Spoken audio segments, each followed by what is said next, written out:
Voici le résumé de l'histoire. François et Pierre Vière naissent et grandissent dans le village de Bretagne.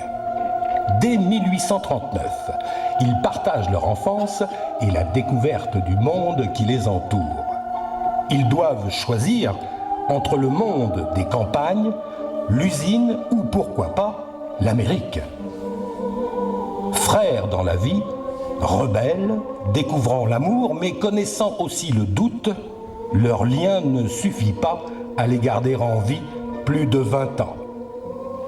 Ces vies courtes sont aussi le reflet des poèmes de Charles Baudelaire qui rythmeront les 12 tableaux d'une histoire où le temps passe toujours trop vite.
Bienvenue pour notre 24e spectacle historique Son et Lumière.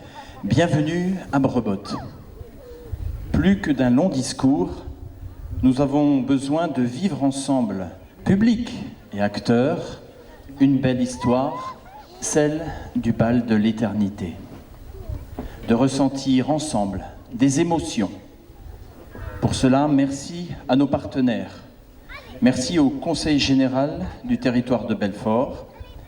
Merci à M. Christian Rayot d'avoir été parmi nous hier, conseiller général du canton de Grand-Villars. Merci ce soir à Jean Monnier, qui avait ce même mandat pendant des années, qui nous a soutenus jusqu'à présent, d'être là aussi ce soir. Merci Monsieur le maire de Morvillars. Merci à la communauté de communes du bassin de la Bourbeuse. Merci à son président, Monsieur Louis Massias, d'être parmi nous ce soir, et à ses côtés, Monsieur le maire de Brebotte, Alain Berger. Merci au Crédit Mutuel, à la société Dispofarm et à toutes les entreprises qui nous ont permis de faire la promotion de ce spectacle. Grand-Villars Optique à Grand-Villars, bien sûr, Renault Grand-Villars, les établissements Ulsas à Brebotte, le restaurant Le Tie-Break à Grand-Villars et le magasin Côté Fleurs à Montreux-Château. Merci, un grand merci à l'Est républicain pour la couverture exceptionnelle de cet événement, au Pays de Franche-Comté, à France Bleu et à Radio Star. Bon spectacle à tous.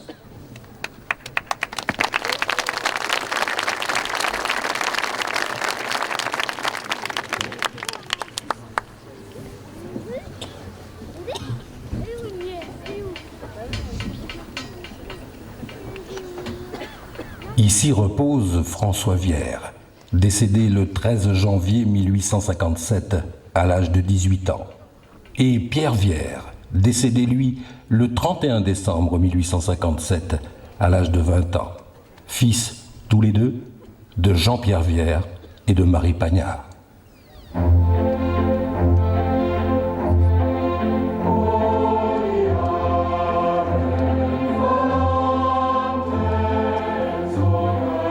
Tendres et chers enfants, nous vous pleurons, et rien ne pourra adoucir cette douleur amère que l'espoir de vous voir réunis au séjour de l'immortalité.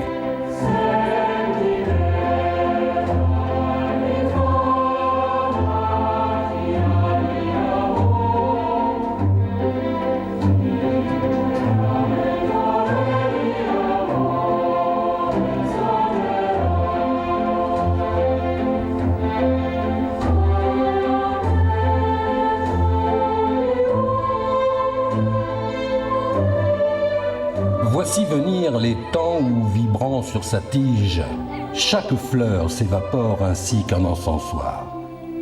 Les sons et les parfums tournent dans l'air du soir, valse mélancolique et langoureux vertige. Chaque fleur s'évapore ainsi qu'un encensoir. Le violon frémit comme un cœur qu'on afflige. Valse mélancolique et langoureux vertige, le ciel est triste et beau comme un grand reposoir. Le violon frémit comme un cœur qu'on afflige, un cœur tendre qui hait le néant vaste et noir. Le ciel est triste et beau comme un grand reposoir. Le soleil s'est noyé dans son sang qui se fige. Un cœur tendre qui hait le néant vaste et noir, du passé lumineux recueille tout vestige. Le soleil s'est noyé dans son sang qui se fige. Ton souvenir en moi, lui comme un ostensoir.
De la force de leur amour, notre famille voit le jour année après année.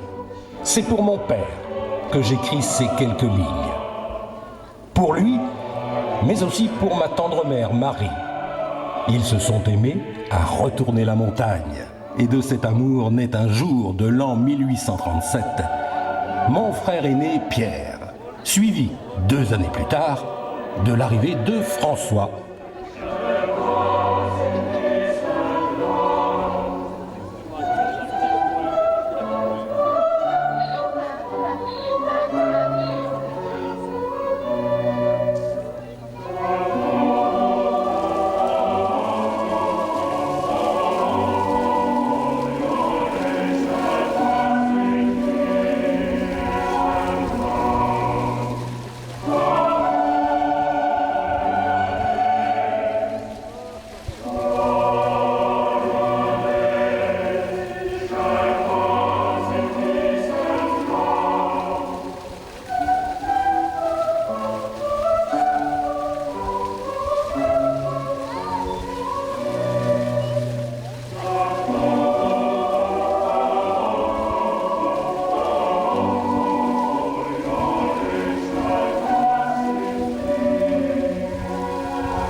Le début d'une étrange complicité se manifeste le jour du baptême de François, comme une immense lumière au sortir de l'obscurité. À l'église de Brebotte, François Vière sera baptisé dans une pluie de dragées. Et notre oncle curé en aura bien profité.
Et c'est tous un verre à la main qu'ils souhaitent santé et longue vie au nouveau-né.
C'est au village de Brebotte que François et Pierre suivent l'enseignement du catéchisme.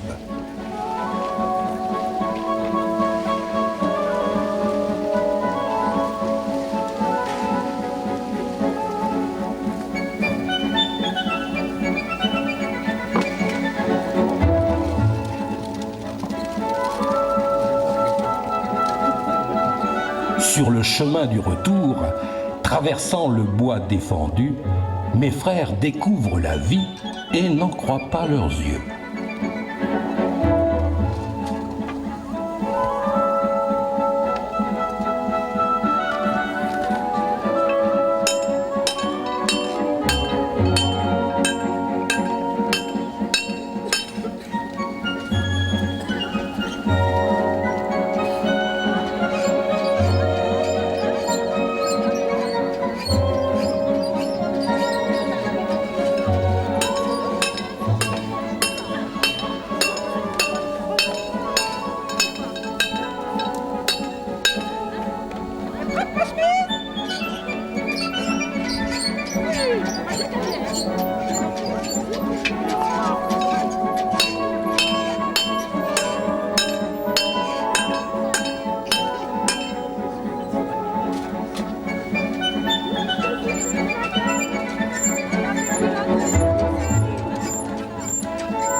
Jacques Vière, eh bien j'ai vu le jour depuis quelque temps déjà lorsque nous rejoignent sur cette terre nos sœurs jumelles Marie et Catherine.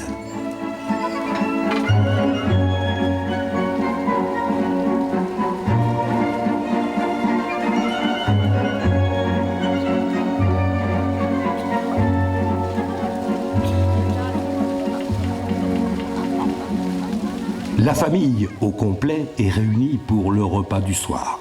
Mais pour François, devant son assiette de légumes, oh nom de nom, c'est inexorablement le même cauchemar qui recommence.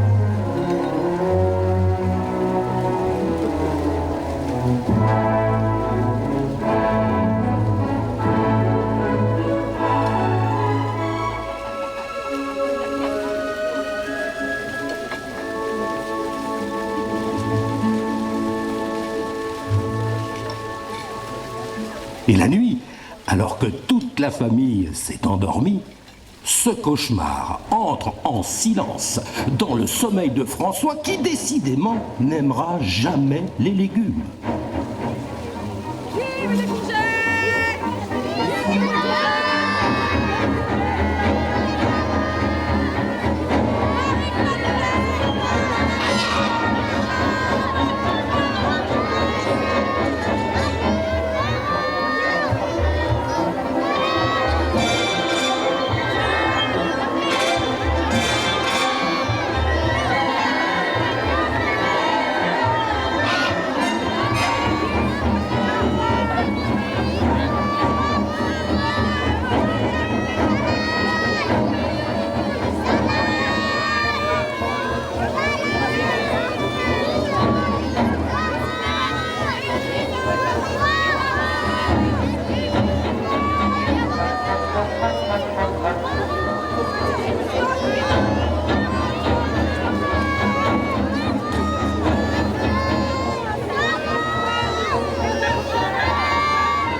À la campagne, l'avènement du roi Louis-Philippe avait été salué avec un enthousiasme conforme aux espérances semées.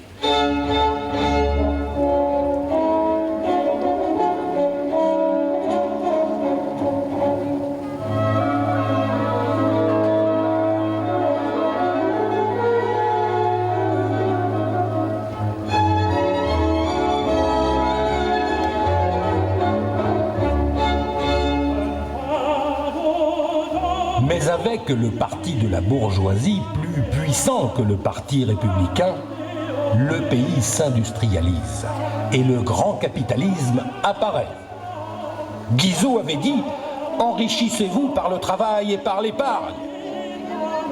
Les paysans peinent à vivre sur la terre. Et l'idée de se tourner vers l'usine fait son chemin.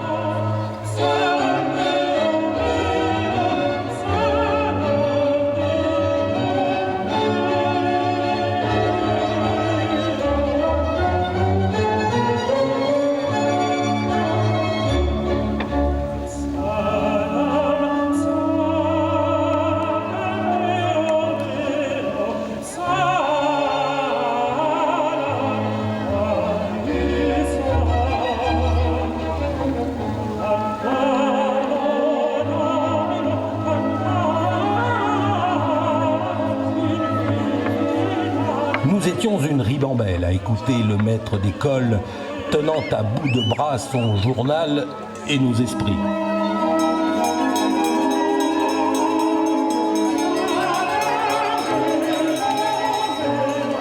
Moi, Jacques, le plus jeune, je découvre ce nouveau monde avec mes frères Pierre et François.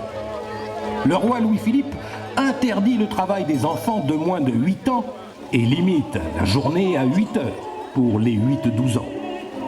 8 ans, eh bien c'est tout juste l'âge de notre frère aîné Pierre. Nous voilà à patienter quelques années.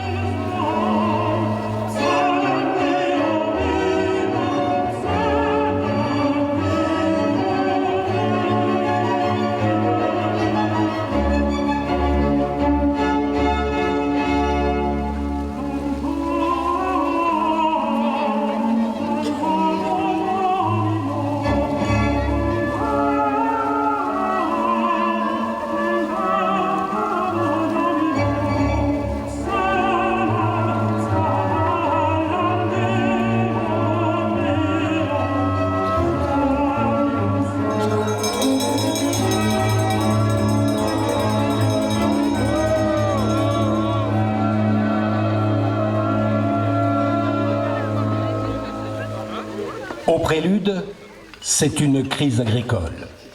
Les prix s'effondrent après une montée en flèche dès 1846 de la disette. Débute alors une crise financière. Et très vite, après les événements parisiens, les capitaux se cachent du crédit, la paralysie des entreprises donne naissance à tout un peuple d'ouvriers désœuvrés.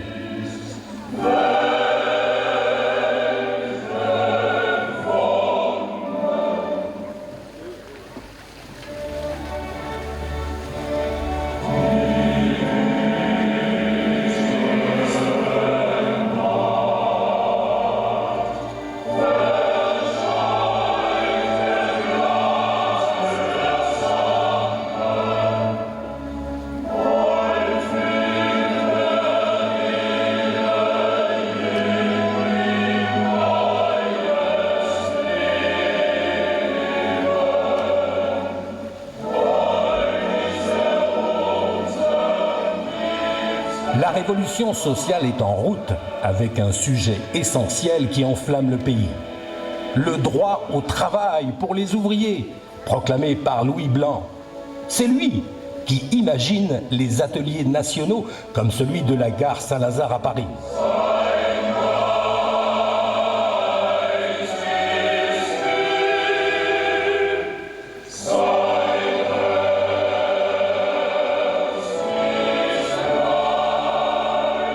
Je revois ce mélange de doute et de peur dans le regard de mes frères Pierre et François, à les voir arriver chaque matin, Une multitude de femmes pâles, amaigries, marchant pieds nus au milieu de la boue et qui portent renversés sur leur tête quand il pleut leur tablier ou leur jupon de dessus pour se préserver la figure et le cou, et nombre encore plus considérable de jeunes enfants non moins sales, couverts de haillons tout gras, de l'huile tombée sur eux pendant le travail.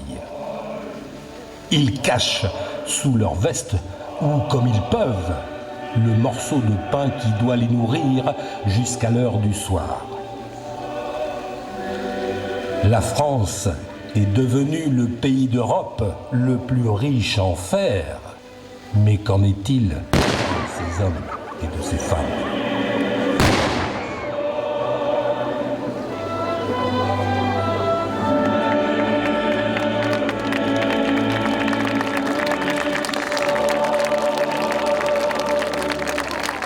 En 1848, la chute de la monarchie de Juillet provoque le départ du roi Louis-Philippe, sec comme un coucou.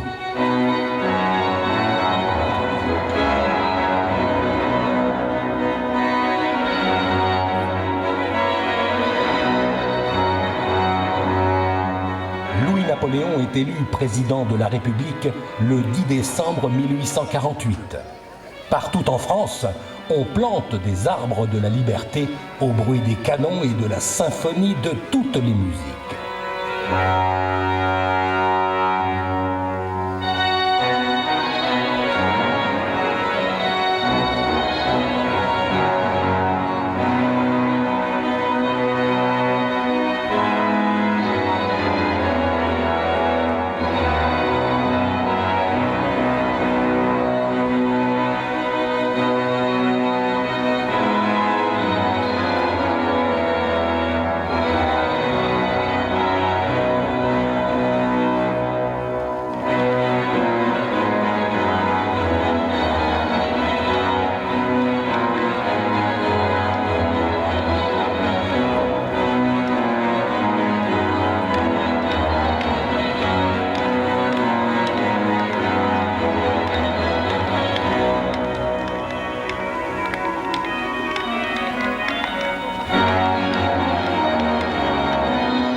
Le 4 novembre 1848 arrive au village de Brebotte le nouveau curé, l'abbé Barberet.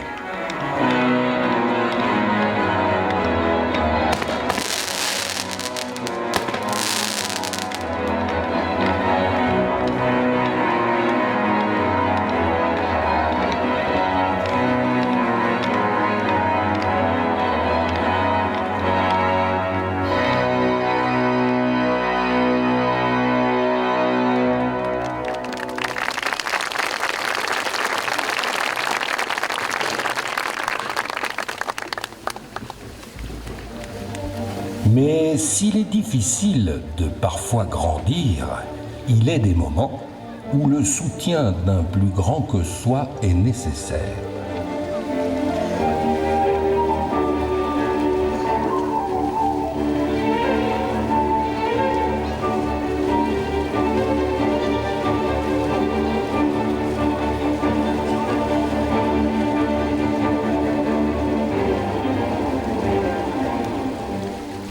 En proie au doute de pouvoir affronter un monde sans compassion, la confiance en lui retrouvée lui vint de son aîné.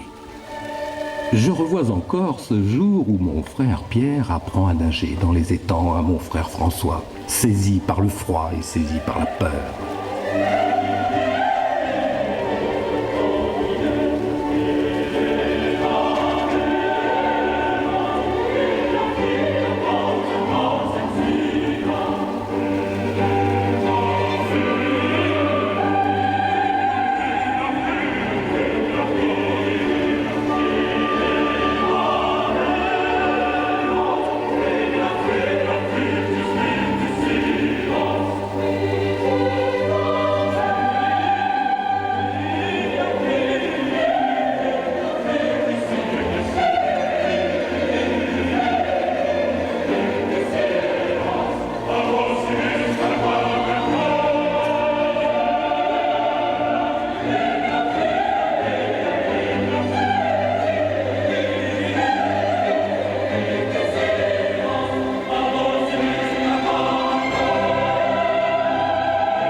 Au-dessous des étangs, au-dessus des vallées, des montagnes, des bois, des nuages, des mers, par-delà le soleil, par-delà les éthers, par-delà les confins des sphères étoilées, mon esprit, tu te meus avec agilité.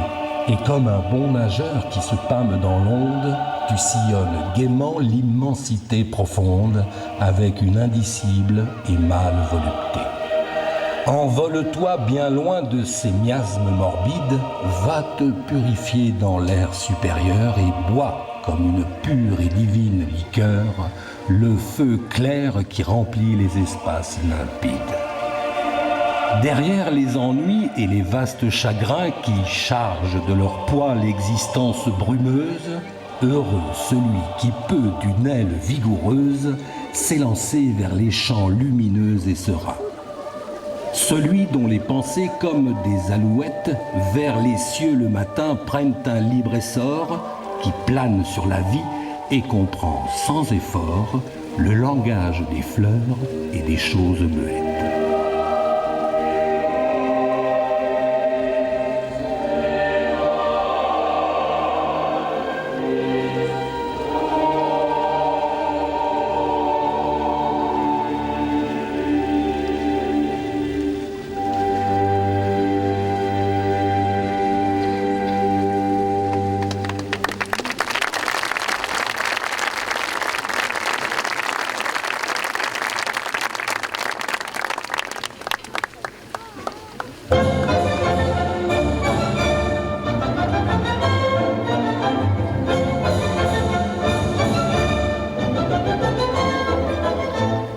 Napoléon impose aux Français un coup d'État le 2 décembre 1851.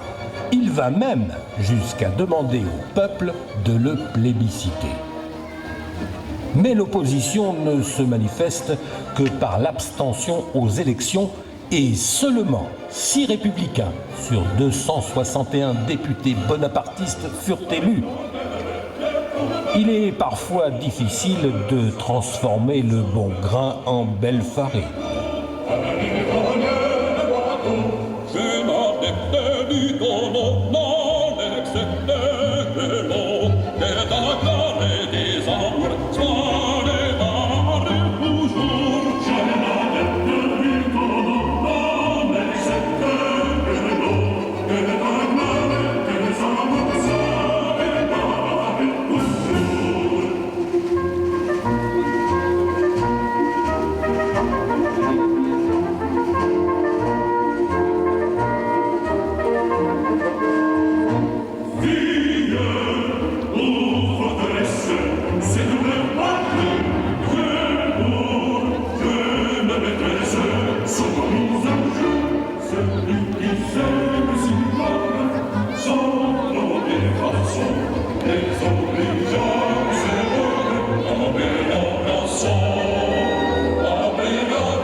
Mes frères, Pierre et François, ont 15 et 13 ans. Les voilà qui se prennent à vouloir décider. Et comme disait notre mère, « Regardez-moi ces 2 mollassons, ils s'affirment de jour en jour. »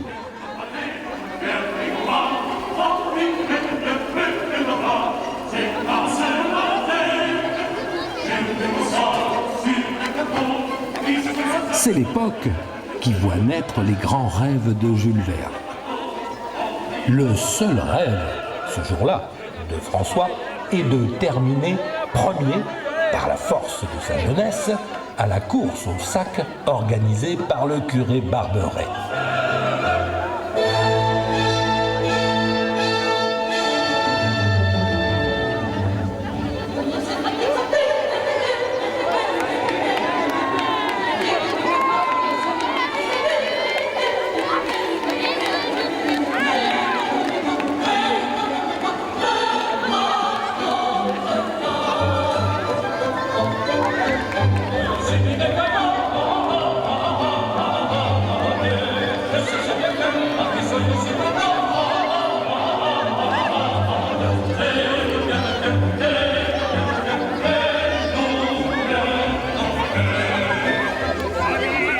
Mais après l'excitation d'une course joyeuse, vient parfois le moment où les langues se délient entre le monde paysan et le monde ouvrier des usines Viellard-Mijon de Morvillers.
Au bal du 14 juillet de l'an 1855, mon frère François a 16 ans. C'est dans une forêt de drapeaux tricolores que la jeunesse, tel un jour de Charivari, fait tourner les rubans au-dessus des têtes.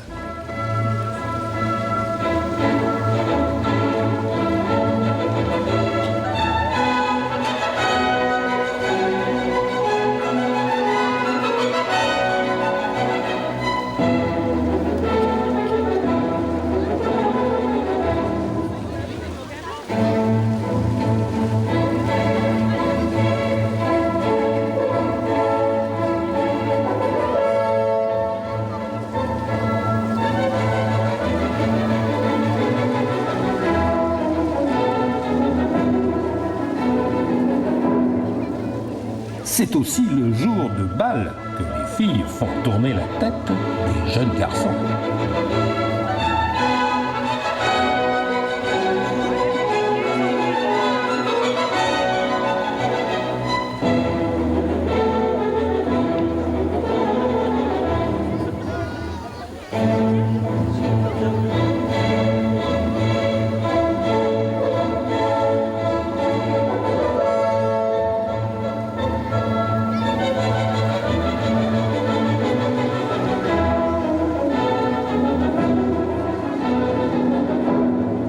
J'aimerais bien que cette nuit qui rassemble nos vies soit un jour le reflet du bal de l'éternité pour nous, mon frère.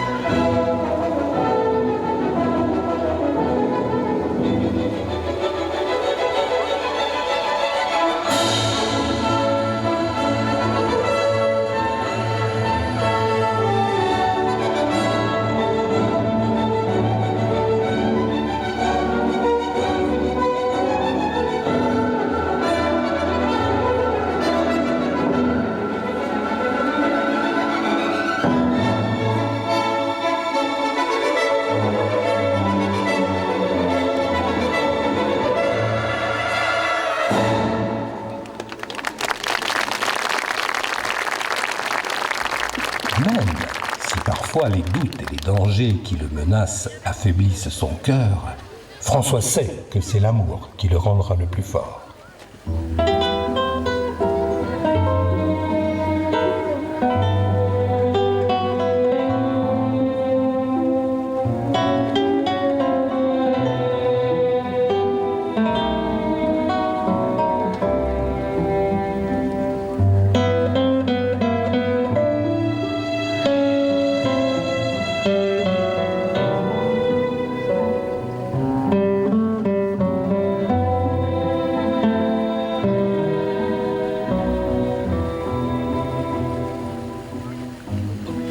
soir, la lune rêve avec plus de paresse, ainsi qu'une beauté sur de sombres coussins qui d'une main distraite et légère caresse, avant de s'endormir, le contour de ses seins.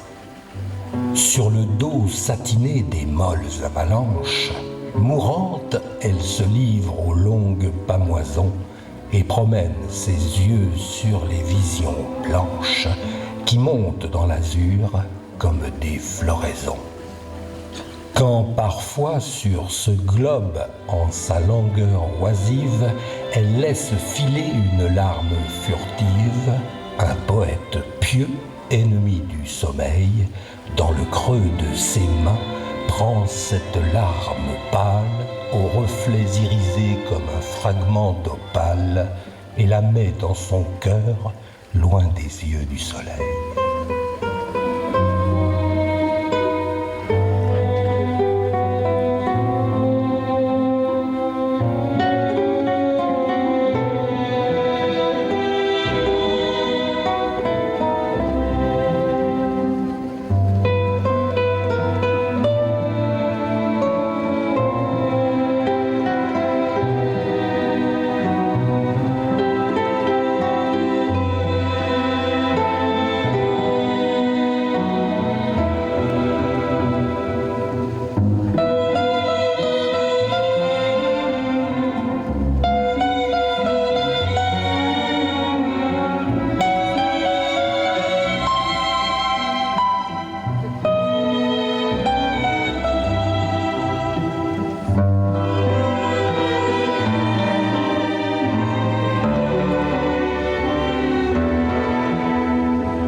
Pour nombre de gens d'ici, le rêve frappe à la porte. Il se nomme Amérique.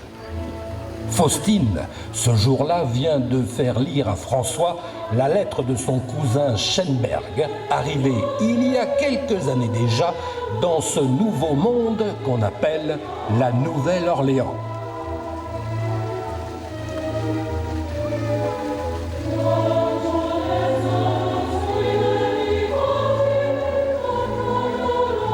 Mon cher frère, je te dirais que nous avons acheté une plus belle ferme que celle que nous avions.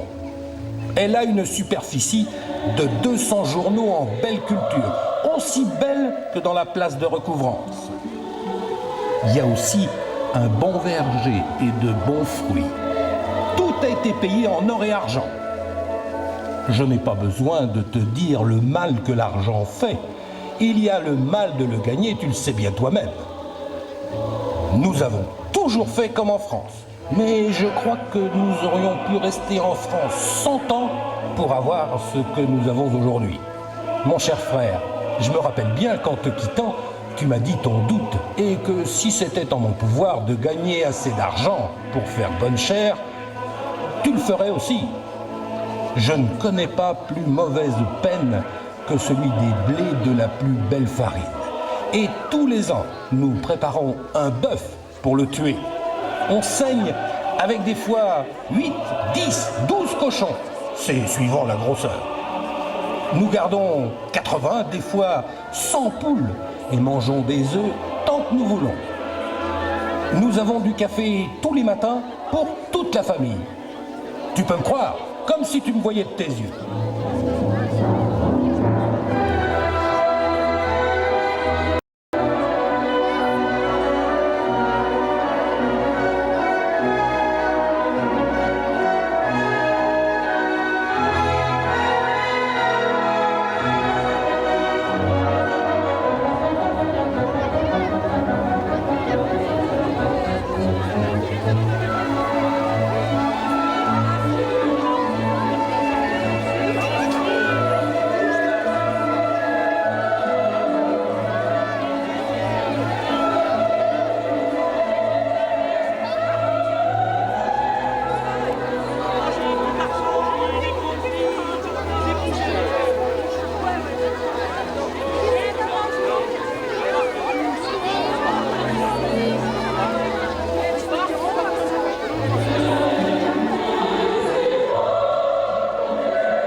Étrange sentiment que de se sentir tout seuls les deux sur cette terre, sur ce bout de vieille France.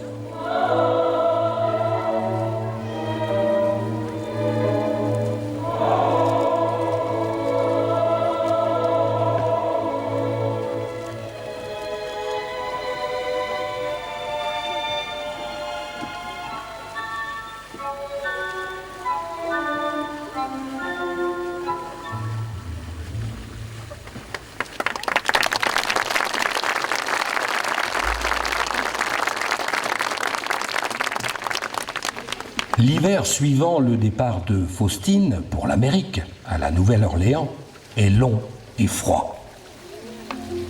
François s'occupe à fabriquer de beaux paniers en osier.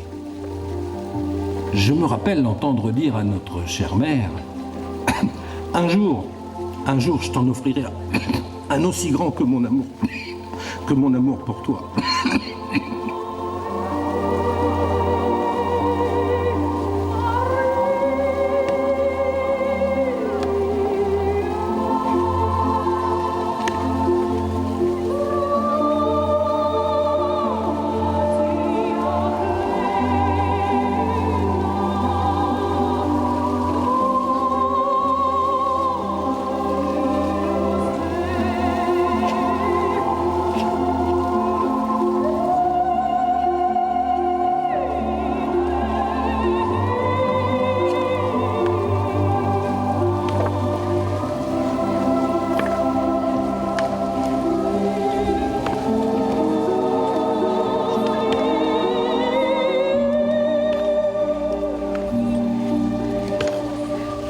Cette mère et ce père, au chevet de leur enfant tombé brusquement malade, c'est la dernière image que j'ai de mon frère François Vière, qui meurt le 13 janvier 1857, à l'âge de 18 ans.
Je serai le premier à t'attendre, mon frère.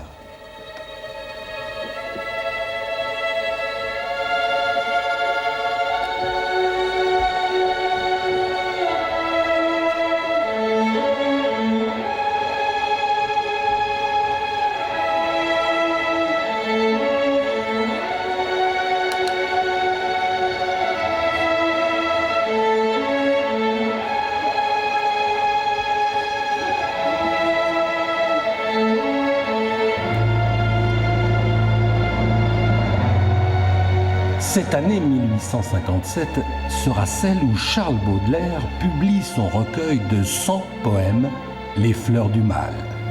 Ces vers font ressentir le mal du poète, des vers qui laissent entrevoir ces fleurs maladives naissant de ses souffrances et de son ennui.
Je suis près de toi, encore dans tes bras. Sur mon visage à peur, quand le malheur me poursuit. Et ma vie à moi, elle ne décolle pas. Même si on voulait m'aider, je resterai toujours là. Tu vois la peur, c'est quelque chose qui tremble comme une feuille dans le vent jusqu'à tomber sur le sol. Mais après la chute, souvent il y a quelqu'un pour te prendre dans ses bras et partager toute ta peur. Et à partir de là, et jour après jour, de peur il n'y a plus. Et la vie te sourit. A commencé la tornade était finie. Mais si on regarde plus loin, le vent a disparu. Devant il n'y a plus, il n'y a plus de vent, il n'y a plus de vent.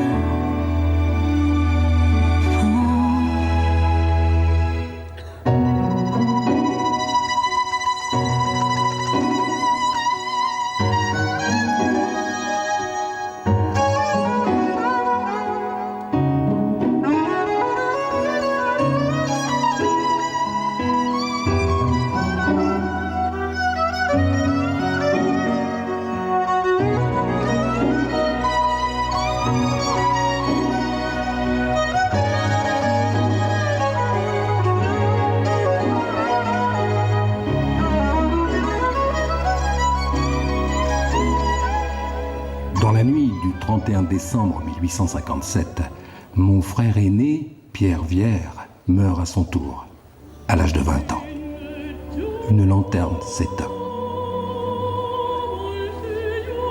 Quand le ciel bas et lourd pèse comme un couvercle sur l'esprit gémissant en proie aux longs ennuis, et que l'horizon embrasant tout ce cercle, il nous verse un jour noir plus triste que les nuits. Quand la terre est changée en un cachot humide, où l'espérance, comme une chauve-souris, s'en va battant les murs de son aile timide, en se cognant la tête à des plafonds pourris. Quand la pluie, étalant ses immenses traînées, d'une vaste prison imite les barreaux, et d'un peuple muet d'infâmes araignées vient tendre ses filets au fond de nos cerveaux. Des cloches tout à coup sautent avec furie et lancent vers le ciel un affreux hurlement. Ainsi que des esprits errants et sans patrie qui se mettent à geindre opiniâtrement, et de longs corbillards, sans tambour ni musique, défilent lentement dans mon âme. L'espoir vaincu pleure, et l'angoisse atroce, despotique, sur mon crâne incliné, plante son drapeau noir.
Je me souviens que souvent, François, tu fus le premier, mais voici que ce jour, ton frère vient te rejoindre au bal de l'éternité.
Je serai le premier, mon frère. Je serai le premier.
Que tous ceux qui vous rejoindront un jour tardent à regagner le bal de l'éternité et que leur musique et leur danse soient votre réconfort.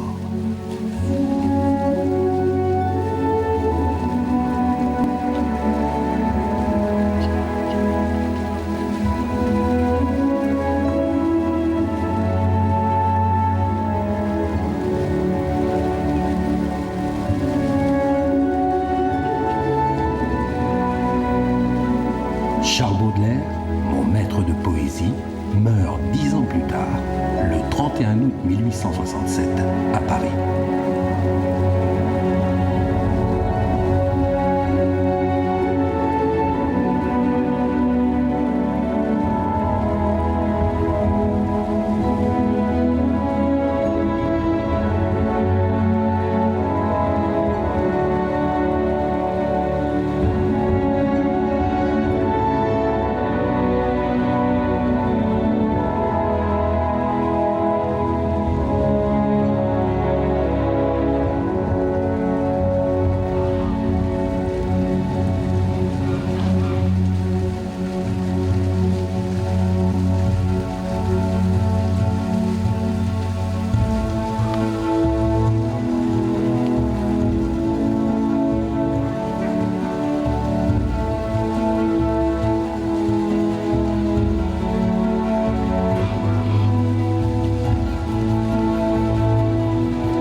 Bravo!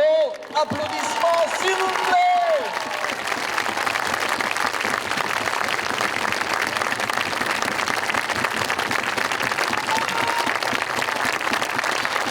Oui, je crois que vous pouvez encore les applaudir plus fort, s'il vous plaît. C'est notre dernière ce soir.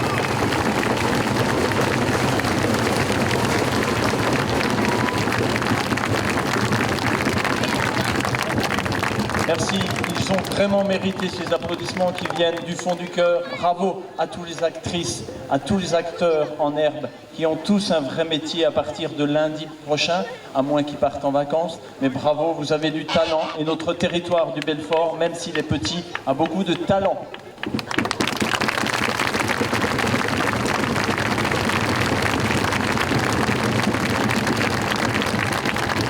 Si nous avons créé ce spectacle, si nous le faisons depuis 24 ans, c'est parce que nous sommes soutenus par un public. Aujourd'hui, nous allons vous remercier à notre façon d'être venus encore si nombreux cette année. Nous serons plus de 1200 spectateurs sur les 3 soirées. Je vais appeler Tobias et puis Lubin, qui a joué François et Pierre Vière.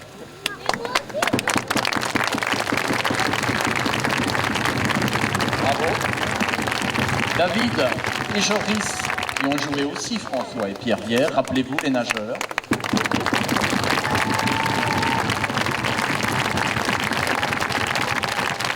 Et ceux qui vous font un peu pleurer à la fin du spectacle, il y a Maxence et Justin.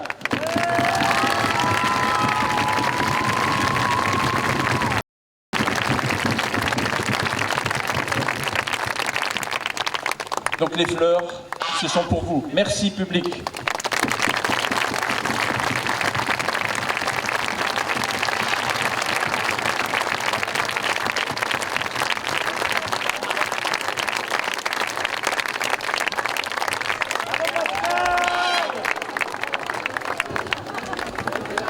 Un grand merci à Stéphane Schlatter qui a mis tout ce spectacle en lumière et à Karine Gérard qui est auprès de lui dans notre régie. Bravo messieurs, bravo mesdames.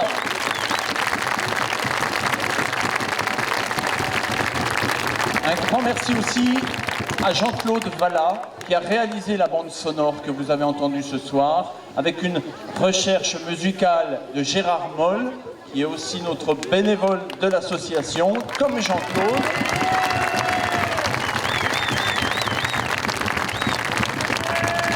Merci à Max Chary pour sa voix exceptionnelle qui vous a bercé pendant cette belle histoire. Merci à Jean-Claude d'avoir filmé cette belle soirée, puisque c'est le seul souvenir qu'il restera pour tous les figurants. Et il ne faut pas oublier les effets spéciaux, parce que j'ai cru comprendre que certains avaient poussé quelques cris à quelques moments, quelques explosions. Merci à Quentin et à Justin.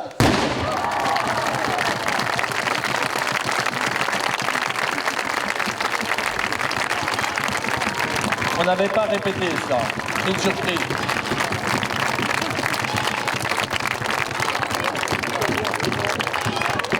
Merci à l'entreprise générale de peinture Michel Schlatter de Brobot de nous avoir mis à disposition tous ces échafaudages pour mettre notre matériel à l'abri.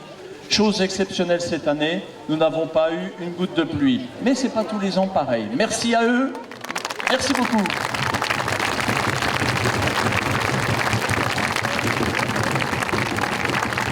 Et un grand merci à Patrice Vallat qui, sans lui, le spectacle n'existerait jamais. Merci Patrice. Merci. Venez parler de ce que vous avez vu autour de vous, à toutes les personnes qui sont derrière moi, et je vous donne rendez-vous à l'année prochaine, pour nos 25 ans.